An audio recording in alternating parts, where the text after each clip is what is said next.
हर्ष शिकारा को तकरीबन सभी जानते होंगे, लेकिन आज जानते हैं उसके जीवन के बारे में। यानी कि सबसे पहले तो हर्ष शिकारा की तरफ से आप सभी को हाथ जोड़कर Ram Ram. Facebook, YouTube, Google, इनके माध्यम से तो आप हर्ष शिकारा को जानते हो। आज विस्तार से पहले मैं आपको अपनी निजी जीवन के बारे में बताता हूं ताकि आप लोगों को पता लग सके। मेरा गांव लडरावण, जिला झज्जर, तहसील बहादुरगढ़। और आप सभी को बता देता हूं, मेरा जो जन्म 89 में हुआ था 4 सितंबर को। पैदा होने से ही दुख शुरू हो गए थे। सबसे पहली चीज तो ये है, बच्चा जब पैदा होता है तो पूरा 9 महीने का होता है। मैं 8 महीने का हुआ था, 8वां सा जिसको बोलते हैं अपनी हरियाणवी भाषा में। और जो 8वां सा होता है ये बताते वो बचता नहीं है, लेकिन मैं आप लोगों के सामने अपना जीवन जी रहा हूं। जिस वक्त मैं पैदा हुआ मेरा वजन 750 ग्राम था। लडरावण से बवाना लगभग 12 किलोमीटर दूर है। दिल्ली में बवाना के अंदर एक हॉस्पिटल के अंदर मेरा जन्म हुआ था। मेरी माँ ने काफ़ी दिक्कतों का सामना करना पड़ा था, क्योंकि मैं 4 से 5 दिन बाद पैदा हुआ था और उस टाइम पे टेक्नोलॉजी बहुत कम थी। 750 ग्राम वजन कम होने के कारण 16 दिन मेरे को शीशों के अंदर रखा, शीशा में रखे थे, उड़े दवाई दे थे। उसके बाद मैंने मेरे माँ मार ले गए गाँव खरर में संभालने के लिए, पालने के लिए, क्योंकि मेरी माँ मेरे मामा की ज़्यादा लाडली थी। मेरे मामा के मैं वहाँ पर 5 साल तक रहा कंटिन्यू। 5 साल के बाद मैं मेरे घर, मेरे गांव में आया। और माँ का दूध मैंने बचपन से ही नहीं पिया, क्योंकि बच्चा था जब मामा घर आया। 5 साल का पूरा होने के बाद घर आया तो उसके बाद माँ का जो प्यार होता है, प्रेम होता है, वो भी मेरे को ज़्यादा नहीं मिल पाया। क्योंकि 1997 में 11 महीने की 2 तारीख एतवार का दिन सुबह 6 का टाइम एक ऐसा हादसा हो गया जिसने मेरे से मेरी माँ को छीन लिया। मेरे दादा थे, मेरे दादा पहले फौज में थे, फौज के बाद पंजाब पुलिस में थे, फिर हरियाणा पुलिस में थे। 1997 के अंदर ही मेरे दादा रिटायर आए थे। तो जब मेरे दादा रिटायर आए थे तो मेरे दादा बहुत ज़्यादा शराब पिया करते, पहले से ही ड्यूटी पे थे तब भी और बाद में भी शराब के काफ़ी आदी थे। मतलब इतने आदी थे, इतनी नौकरी करने के बाद भी, आने के बाद, रिटायर आने के बाद मेरे दादा ने अपना एक किला बेचा था। 4 किले हमारा बाटा आया करते। और तो मेरे दादा ने जो अपना किला बेचा, वो किला बेच के भी अपने शौक के लिए मतलब शराब पिया आते डेली। हमारा नया नया घर बनने लग रहा था। शराब के नशे में मेरा दादा छत से खाट पे बैठा था, वो बैक साइड में हटते टाइम ध्यान नहीं रहा और नीचे गिर गया। नीचे मेरी माँ चाय बना रही थी। सुबह के 6 बजे का टाइम था। मैं ये सारा मंजर अपनी आंखों से देख रहा था। उस टाइम पे बाजरा कट का घर आ रहा था, बाजरे की बाल पड़ी थी, छोटा सा बालक था मैं। मेरी आख्या तो यो देखने लग रहा था, तो मेरी समझ में ना यो हो के गया ना। मैंने ये पता लग गया तेरी मम्मी जिंदा है, तेरा दादा जिंदा है या नहीं है। मैं, मेरी काकी ने, मेरी बुआ ने, सब ने बुला के ले आया। और मेरा जो छोटा भाई, वो तो मेरे से भी 3.5 साल छोटा था। उस टाइम मेरी माँ बार बार जब मेरी माँ को होश आया, मेरी माँ उठाई, एक ही बात कह रही थी, मेरे बेटे से मिलवा दो, मेरे बेटे उसे मिलवा दो। गांव इकट्ठा हो रहा था, गांव हमने मिलवाने लग रहा था बार बार मेरी माँ थे। काफी ना समझते, इतना नहीं पता था कि ये माँ इस मारे याद करी कि उसका आखिरी टाइम चल रहा है। इस हादसे में मेरी माँ की रीढ़ की हड्डी टूट गई थी। इलाज के लिए ओमनी गाड़ी में, मेरे एक एक पल, एक एक चीज याद है। सफेद रंग की ओमनी गाड़ी थी, उसमें बैठा कर मेरी माता जी को सफदरजंग हॉस्पिटल में लेकर गए। वहाँ 1 हफ्ते तक बेड नहीं मिला, क्योंकि वहाँ बेड मिल रहे थे सिफारसात है, और सिफारिश हमारी किसी के साथ थी नहीं। उससे दूसरा था पैसा। 50,000 रुपये उस टाइम पे एडमिट के इंग्लिश हॉस्पिटल में रुपये लग गए थे। 50,000 रुपया गए उस टाइम पे किला होया करता, इस टाइप की हालत थी। दूसरा, मेरी माता जी की वहीं बाहर तड़प के मृत्यु हो जाती है इलाज ना होने के कारण। और उसके बाद होता है असली जीवन शुरू। एक 7 साल के बच्चे 13वीं तक जो भी घर पावे सब हमारे सिर पर हाथ टेक के जाओ, सब न्यू कहे फूल से 2 बेटे हैं भाई, हमारे बेटे हैं। आधा गांव हमारे माँ भी बन गया, हमारा बाप भी बन गया। लेकिन जब वो 13वीं का पल्लड़ उठता है ना, उसके बाद जीवन बड़ा मुश्किल होता है। उसी 1 साल के अंदर अंदर मेरा दादा भी गुजर गया था, ज्यादा दारू पीने के कारण कंटिन्यूटी में पीता आया करता, उसकी भी मृत्यु हो गई थी। मेरी दादी के सास की बीमारी थी, वह भी गुजर गई थी। घर के अंदर औरत नाम की चीज नहीं रही। जब घर के अंदर औरत नाम की चीज नहीं रही और एक 7-8 साल की उम्र में उस टाइम गैस और जो चूल्हा होया करे वो किसी किसी के घर में होया करता, गैस चूल्हा था नहीं। सादे चूल्हे पर जब रोटी बनाया करते, मेरी जितनी उंगलियां जितने हाथ डेली जल जाया करते, क्योंकि घर में बड़ा कोई था नहीं। काका ज्यादातर बाहर रहा करता, कवारा था। पापा जो मेरा था वो इस झटके को सहन नहीं कर पाया, जिसके कारण उसका एक मेंटलिटी स्थिति में चला गया था। रोहतक पीजीआई में इलाज चल लिया करता। उसको मेरे दूसरे काका लेकर जाया करते इलाज करवाने थी, किसी भी तरह का होश हवास नहीं था। और उस उम्र में जब हम रोटी बना रहे थे, कदे हाथ जल जाता, कदे कुछ जल जाता, कदे चून कच्चा रह जाता, कदे रोटी जल जाती। सब्जी बनानी आया ही नहीं करती। सब्जी तो कम से भी कम 3 से 4 साल बाद बनानी आई है। ज्यादातर रोटी खा करते, चटनी गलिया, अचार गलिया, पड़ोसिया की तलाशी मांग लिया करते। कोई दे देता, कोई धमका देता, कोई न्यू कह देता। इनका तो रोज का काम हो रहा है। ये जो पल हैं, वे जो महसूस करा, हाँ आज भी वे चीजें याद आवे हैं, बड़ी अजीब लागे हैं। उड़े तो इसलिए जिंदगी शुरू हुई, इसलिए संघर्ष शुरू हुआ। छोटी सी उम्र में यह जिम्मेदारी मिल गई। यह जिम्मेदारी मिलते मिलते 6ठी क्लास में सन 2000 में 11 से 12 रुपए सरकारी स्कूल की फीस होया करती। 6ठी तो नीचे नहीं होया करती। और वह जो फीस वह देनी कितनी औखी होया करती, उसको मैं ही जान सकता हूँ। आजकल कुछ ऐसे भाई हैं जो मेरी बातें सुनकर मजाक बनाया करें, सोशल मीडिया पर ट्रोल कराया करें। मैं उनको एक ही बात कहता हूं, पहले तो इस जीवन को जीवो, मेरे गांव में जाके तसली करो क्या सच में ऐसी हालत थी, उसके बाद फिर मेरे से बात करो। इसके बाद आगे क्या होता है, 2003-4 में जब मेरी उम्र 13-14 साल के करीब थी, उस टाइम पे हमारे लडराउंड तक कुतुबगढ़ रोड जा रहा है दिल्ली। वहां पे एक थर्मल प्लांट था जिसमें रोडी डस्ट की गाड़ी खाली हो यार। सुबह मैं उड़ जान लग गया, गाड़ी खाली करने लग गया, मेरे बाबू गैल जान लग गया। मेरे बाबू ने 150 रुपये मिल रहे थे, मैंने 75 रुपये मिल रहे थे, क्योंकि मैं नाबालिग था। ट्रक खाली कर थे 10 टैरी खाली करने के रुपये टोटल मिल रहे थे 300 डाला का आ करते। उन्हें मेरा आज भी याद है 2 घंटे लग गया करते, 2 से 2.5 घंटे रोडी डस्ट का ट्रक खाली करने में।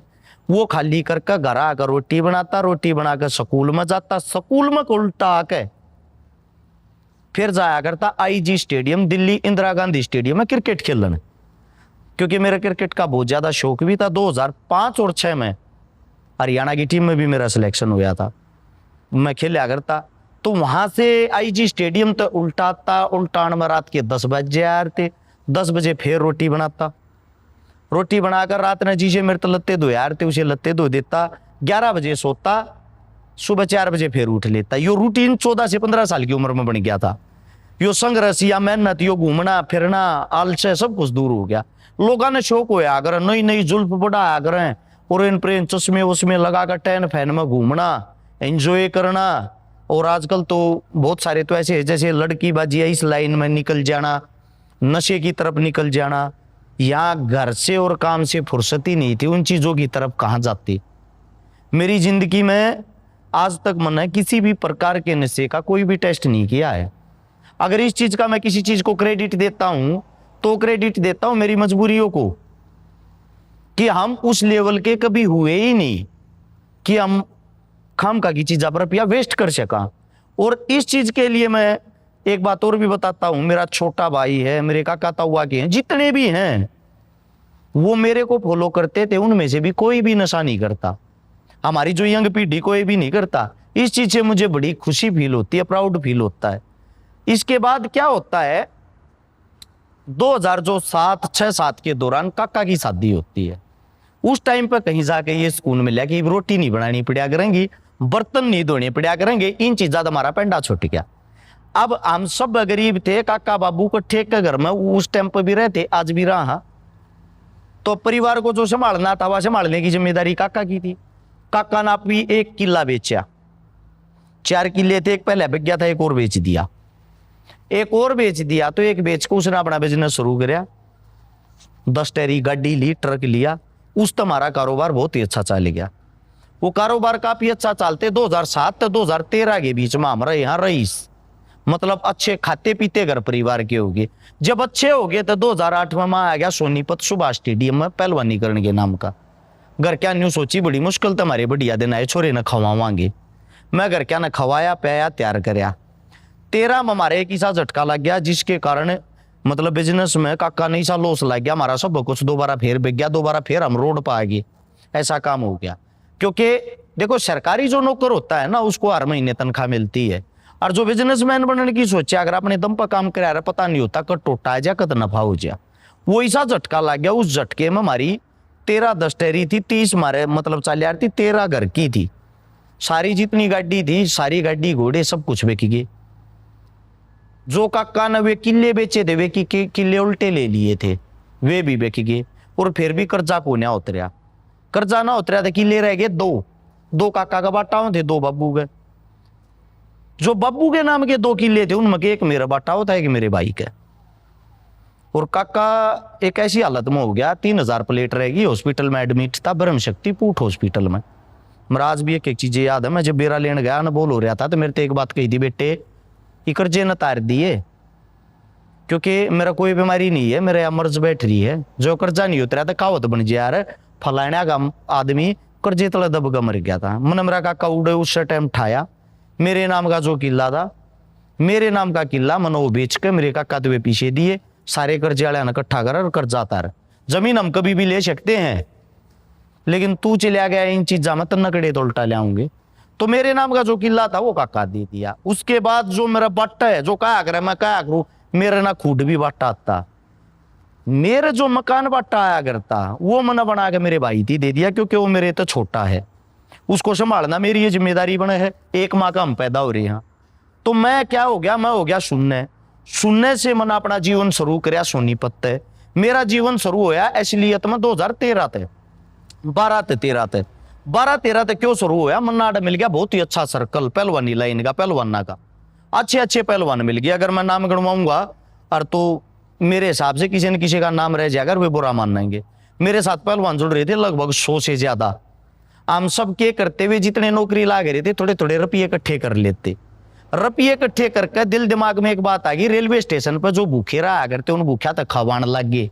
ब्याह शादियां में जूठा खाना बच जाता, ज्यादा खाना बच जाता, शाम को उन लागे बांट देते, साथ में उन तक कपड़े वपड़े दिला देते। तो वो रूटीन बन गया, हमने मजा आने लग गया। वो जो मजा आने लग गया तो उस चीज के कारण 2015 तो सोशल मीडिया चलानी आई। तो सोशल मीडिया पर 15 तो हमने दिखावा करना शुरू कर दिया। उस दिखावे के कारण लोगों ने कुछ न गालियां भी दी, कुछ न अच्छे भी बताए। लेकिन मुझे प्राउड ये फील होता है, आजकल एक ट्रेंड बना हुआ है, हर गांव के अंदर टीम है समाज सेवियों, हर शहर के अंदर है। वे जितने हैं वे ग्रुप बनाते हैं, टीम बनाते हैं, किसी न किसी की मदद करते हैं। इसकी देन कहीं ना कहीं अरस शिकारा है। और मुझे खुशी होती है कि आप उस चीज को भले ही मुझे गाली देते हो, गंदा बताते हो, चंदा चोर बताते हो, लेकिन उस चीज को फॉलो करते हो जिसकी शुरुआत मैंने की। और इसके बाद क्या होता है, इसके बाद जीवन के अंदर शादी होगी। 2016 के अंदर मेरी शादी होगी। कई साथिया का बड़ा बहम रहा अगर भाई लव मैरिज है अरेंज मैरिज है। कई ने झूठी खबर भी चला दी थी, चुनाव के टाइम पर बजा के ले रहा, फलाना कर रहा, ये कर रहा। सटावली गांव में मेरी शादी हो रही, सोनीपत के अंदर अरेंज मैरिज है। और इसके बाद एक बात और भी बता देता हूं आप लोगों को, मेरी जो पत्नी है बहुत ही अच्छी पढ़ी लिखी, अच्छे संस्कारों वाली है। अगर आज कहीं ना कहीं मैं कामयाब हूं तो मेरे पीछे जो मेरी मजबूत बैकबोन है वो मेरी पत्नी है। मैंने गलत कराया जब भी वह मेरे साथ रही, मैंने ठीक कराया हुआ जब भी मेरे साथ रही है। मेरे से भी खुले हाथ उसका है। अब 16 के जीवन से आगे निकलते हुए किराए के मकान में रहा थे, रुपया एक जोड़ नहीं पाए क्योंकि जो आया है समाज से आम है वो लाया है। लेकिन लोगों ने बदनाम करने शुरू कर दिए, जूते कड़े तो पैर है, लत्ते कड़े तो पैर है, घड़ी कड़े तो पैर है, कड़ा कड़े तो पैर है। ठीक आप लोग सोचते हो, लेकिन मैं आप लोगों से एक बात और बताता हूं, हमारा एक पर्सनल जीवन होता है, पर्सनल जीवन में हम कार्य भी करते हैं। मेरा आयुर्वेदिक दवाइयों का बिजनेस है, यो 13-14 तय है। यो भी सोशल मीडिया पे जब दिखाना आया है, जब सोशल मीडिया पे इन चीजों को शो करने लग गए हैं। उससे दूसरा मैं काम धंधे भी तो करता हूंगा, मेरे जो काम धंधे उन तो मैं कमाता भी तो हूंगा। अब क्या है, लोगों की एक थ्योरी बन गई है, समाज सेवी है, समाज सेवी आदमी है तो इसका मतलब इसका काम भी सिर्फ समाज सेवा तक का सीमित है। अगर मैंने गाड़ी ले ली तो चंदे ते ले ली, घर बना लिया तो चंदे ते बना लिया। क्यों? क्योंकि उन आदमियों को आप घर जाके जवाब नहीं दे सकते ना, वे तो सोशल मीडिया पे देखे हैं।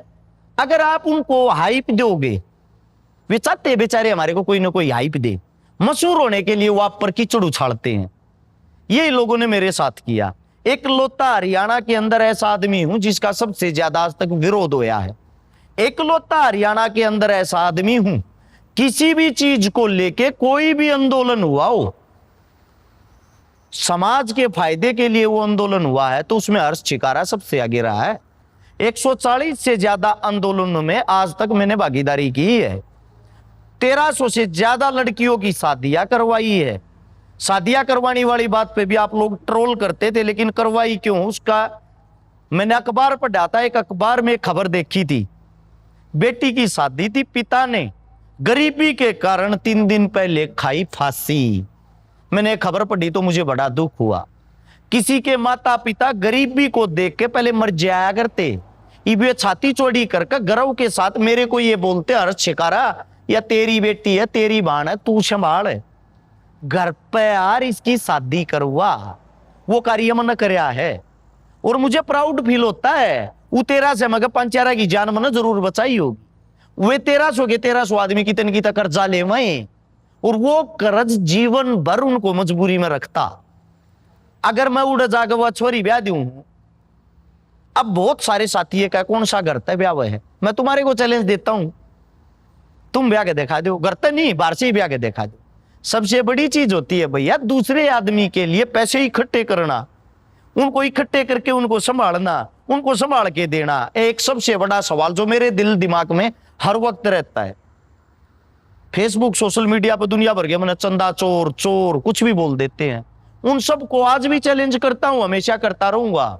आज तक एक सिंगल पर्सन कैमरे के सामने ऑन रिकॉर्ड ऐसा नहीं आया जिसने ये साबित किया हो कि हर्ष छिकारा ने हमारा 1 रुपया खाया है। जिस दिन अगर कोई साबित कर देगा उस दिन हर्ष छिकारा सोशल मीडिया पे आना बंद कर देगा, गारंटी है इस बात की। किसी की हिम्मत हो चैलेंज को एक्सेप्ट करो। हाँ वो सही आप लोगों का कार्य है कि आप लोग मेरे को गालियां दे दे के, मेरे को कुछ भी बोल बोल के फेमस जो होते अपने फॉलोवर जो बढ़ाते, वो आप लोगों का काम है। लेकिन सबसे पहले मेरे जितना संघर्ष करके दिखाओ। मैं संघर्ष करके कहां पहुंचा हूं। मैंने लगभग 5000 वे परिवार बसाए हैं जिनके घर में पीने के लिए पानी का मटका तक नहीं था। पागल होके लगा रहा हूं मैं समाज सेवा में, पागल होके दिन रात सुबह शाम अपने परिवार को छोड़ के।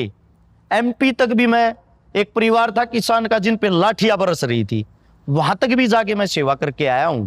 और वो भी किस टाइम? कोविड के टाइम पे, कोरोना के टाइम पे, जब तुम बीमारियां तो लौक रहे थे ना, उस टाइम पर मैंने कई लाखों आदमियों को तो खाना खिलाया था। हजारों आदमियों को सिलेंडर बांटे थे, ऑक्सीजन की कमी हुई, हजारों आदमियों को ब्लड डोनेशन दिवाया था, हजारों आदमियों को एडमिट कराया था भाई साहब। और तो और क्या बताऊं, राजस्थान के अंदर फरीदाबाद से एक माता जी की लाश तक पहुंचाई थी। तो कुछ काम ऐसे होते हैं आप कैमरे पे देख के खाली मजाक बना सकते हो, उस जीवन को जी के देखो। 12 से लेके 25 आ गया, 13 साल हर छिकारा उसी जगह पे खड़ा, वही सवाल है वही जवाब है। अब उसके बाद एक और मन में ख्याल आया कि भाई सब चुनाव लड़ने लग रहे, क्यों ना हम लड़ ले। हमने चुनाव लड़ा। जैसे ही हमने चुनाव लड़ा तो चुनाव लड़ने के टाइम पे बहुत सारे लोगों ने हमारा विरोध किया। ये तो बीजेपी ने उठा रखा, ये कांग्रेस ने उठा रखा, क्योंकि लोगों की जो मानसिकता वो सेट हो रखी है। वे चाहते ही नहीं गरीब घर का बालक, पढ़ा लिखा बालक आगे क्यों आवे। उनका मानना सिर्फ इतना है, नेता मंत्रियों का हर गांव के अंदर एक टीम वर्क होता है, वो टीम वर्क में मैसेज छोड़ देते, इस लड़के को बदनाम करो, यो नया लड़का कितना आ गया, कदे यो हमारी कुर्सी न खा जा। इस चक्रों में फिर वो हमारे बारे में अनाप शनाप बोलने लग जाते। आम जनता को फिर यही लगता है ये पक्का किसी ने उठा रखा होगा। बहुत सारे लोगों ने ये कहा बीजेपी ने उठा रखा, 5 करोड़ 10 करोड़ 20 करोड़ रुपए दे रखे होंगे। अरे मूर्खों, मैंने पैसे कमाने होते तो पैसे कमाने की आपको तरकीब बता देता हूं, नोट कर लेना। मैंने बेटी का प्रोग्राम किया। हरियाणा के अंदर आज तक किसी ने नहीं किया होगा बेटी होने पे कुआ पूजन का इतना बड़ा प्रोग्राम। मेरे प्रोग्राम में 15,000 आदमी आए थे। अब 15,000 आदमी आ गए तो लोगों के मन में एक बात और भी थी, चंदा इकट्ठा करता होगा, अब छोरी तो सब देवेंगे। भाई साहब किसी पे 1 रुपया नहीं लिया था, पहले ये बोल रखी थी हाथ जोड़ के पैसा नहीं चाहता, आपकी बेटी को आशीर्वाद चाहिए, आशीर्वाद देने आना और खाना खा के जाना। कई आदमी ऐसे हैं जो मेरा किसी ने विरोधी विपक्षी अपने आप बना ले हैं, उनको पता नहीं है। उदाहरण के तौर पे बता देता हूं, जैसे मासूम शर्मा है, हरियाणवी सिंगर है टॉप का। हालांकि हमारे उसके कई चीज पे विचार नहीं मिलते तो इसका मतलब दुश्मन नहीं है। मासूम शर्मा भी मेरी बेटी के प्रोग्राम में आया था, रास्ते में गाड़ी का एक्सीडेंट हो गया था, दूसरे आदमी के माध्यम से मासूम ने बेटी के लिए गिफ्ट भेजा था जो आज भी मेरे घर पर रखा है। अब सोचो दुश्मन कैसा हो गया। ऐसा है, कई चीजें ऐसी होती हैं जहां पे हमारे विचार विमर्श अलग हो जाते हैं। उनकी जो सोच विचारधारा है वो थोड़ा बीजेपी के साथ मैच होती है, हमारी नहीं होती। बस उन चीजों को लेकर आप लोगों को लगता हम दुश्मन हैं, ऐसा कुछ नहीं है। अब वापिस आते हरस शिकारा के जीवन पे ही। चुनाव लड़ा कि हरस शिकारा ने 5 करोड़ 10 करोड़ बीजेपी पे रुपये ले लिए होंगे। अब अपने आइडिया, अब अपनी किताब। सबसे पहले तो आप लोगों को बताता हूं, हरस शिकारा को चुनाव लड़वाने के लिए आम जनता 20 करोड़ रुपए दे रही थी। 20 करोड़ रुपए मन लोगा के उल्टे दिए हैं, मन नहीं चाहता जोड़ू। चुनाव में खर्चा मेरे में 5 करोड़ 59 लाख रुपये हुआ, जिसमें कह जितने पैसे हैं जो मेरे मित्र यारे प्यारे हैं उनने इकट्ठे करके मेरे को दे रखे हैं, वे उधारे हैं, वे मैं उल्टे दूंगा उनकी। सबके नाम, रिकॉर्ड, गांव का नाम, सारी चीजें एक वीडियो में मैंने बता भी रखी है। उन पीछा तो मैंने चुनाव लड़ा था। ई पेट में गुदगुदी एक और हो जा, घर बनाने लग रहा है बीजेपी ने रुपया। बीजेपी किसका घर बनवा देगी भाई? आज तक सुना है क्या कोई भी सरकार किसी का घर बनवाती हो? ये फिल्मों में होता, रियल लाइफ में नहीं। अगर बीजेपी मेरे तक 5 लाख रुपए भी दे रही होती ना, 5 लाख भी, पहली बात तो वो मेरे को अब से पहले घेर लेती कि तू हमारा पालतू कुत्ता है, कहीं ना कहीं फंसा देती। तो भाई साहब मैं वे 20 करोड़ रुपए ही खा लेता लोगों के। और लोग ये भी नहीं कहते खा लिया, क्योंकि चुनाव लड़नी ये पता क्या करते हैं, मेरी सीट से जो हारने वाला एक और प्रत्याशी, नाम तो नहीं लेना चाहता, उसने लोगों के घर बेरा भिजवाया था जितने कार्यकर्ता हैं। थारे छोरे मन नौकरी लवा रखे 5-5 लाख रुपये दो इलेक्शन लड़नती। एक एमएलए इलेक्शन लड़ती रुपये मांगता, नहीं शर्माता, मैं क्यों शर्माऊंगा? बस फर्क इतना है वे कैमरे के सामने ना कहते, मैं कैमरे के सामने खुल के कह देता हूं, इसलिए आप लोगों को बेवकूफ लगता हूं। मैं वे 20 करोड़ रुपए ले लेता, उसमें 10 चुनाव में ला देता, 10 बचा भी लेता, कोई नहीं कहता छकारा रुपये खा गया। हालांकि जिन गांवों ने जो भी रुपये दिए, मैंने उन गांवों को अपनी तरफ से मिला के डबल करके वापिस दी। छकारा का लक्ष्य पैसे कमाना, पैसे खाना ये नहीं है। मेरा आयुर्वेदिक जो दवाइयों का काम है 270 पे है। छोटा मोटा मैं प्रॉपर्टी का काम भी कर लेता हूं। मेरे काम धंधे बड़े ही ठीक है, जिनसे मेरी दाल रोटी चल जाती है। अब मेरे घर में जो चढ़ाई चल रही है, काम चल रहा है, उसमें सबसे ज्यादा पैसा लगा रखा मेरे रिश्तेदार ने। मेरा रिश्तेदार रहता है यूके में, वो बनाने लग रहा है उसने। वो न्यू का है, यो बना के तेरे ते गिफ्ट दूंगा, मेरे तो सहन को ना होता किराए पर है। ये मेरा रिश्तेदार, मैं उसको कुछ दूं, वो मेरे तक मैं दे, वो हो गया पारिवारिक मैटर।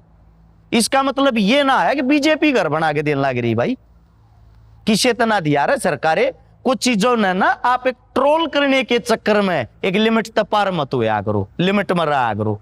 मेरे परिवार को, मेरे घर को गालियां देने से पहले इतना ही कहूंगा, यो जीवन जो मन ने जी रखा, जड़े तो मैं उठ का रहा हूं। अब मेरे पीछे लोग क्यों लगे रहे हैं वो भी बता देता हूं। इनके सिर पे एक बात का दुख है, गरीब का बालक इतनी ऊपर उठ कर क्यों कर रहा गया। कई कहते हार गया ना चुनाव, देख लिया क्या था। अरे 1.25 महीने के अंदर 15,000 वोट एक ऐसा आदमी ले है जिसने अपनी जिंदगी में कभी मेंबर का चुनाव नहीं लड़ा, जिसने राजनीतिक का 1% ज्ञान नहीं। चैलेंज के साथ कहता हूं, जो जिंदगी जी के मैं यहां तक आया हूं, आपकी गालियां भी मुझे तालियों जैसी लगती है। ये तो मेरा बैकग्राउंड था, मेरी लाइफ थी। आगे के लिए बताता हूं, आपका भाई एक दिन विधायक बनेगा, 100% आप लोगों का प्यार और आशीर्वाद रहा। और विधानसभा के अंदर जब मैं जाऊंगा, आप 90 एमएलए को नहीं देखोगे, आप 89 को छोड़ के अपने भाई को देखोगे। आगे एक पढ़ा लिखा शिक्षित ईमानदार जब बच्चा गरीबी से उठ कर, मजदूरी से उठ के वहां पहुंचता है, वो कैसे अपने हल्के को चमकाता है। डंक की चोट पे कहता हूं वो दिन देखने लायक होगा अगर आपका भाई जीवित रहा, जिंदा रहा, आपके सामने बदलाव करके दिखाएगा। क्योंकि इंसानों को जरूरत है शिक्षा की, स्वास्थ्य की, रोजगार की, और नेताओं को जरूरत है मात्र वोट वोटों। ये मेरा छोटा सा जीवन परिचय था। इसमें आप लोगों को कुछ गलत लगा हो, नेगेटिव लगा हो, नेगेटिविटी तो खाली आप बना लेते हो कहीं से कोई भी वीडियो काट के एडिट करके, लेकिन हर शिकारा को गालियां देने से पहले उसके जीवन को जाने, उसकी जीवनी को जाने, वो कहां से उठकर कहां पहुंचा है, कितने धक्के खाए हैं, क्या क्या किया है। और कोई बहुत सारी बातें तो ऐसी जो रह भी गई होंगी, मैं कैमरे के सामने बोलना नहीं चाहता, वे ज्यादा दुख ज्यादा पीड़ा की बातें होती हुई अच्छी नहीं लगती। आप लोगों ने आज तक जो भी प्यार प्रेम मेरे को, मेरे परिवार को दिया है, उसके लिए आप सभी का बहुत बहुत धन्यवाद। राम राम, जय हिंद।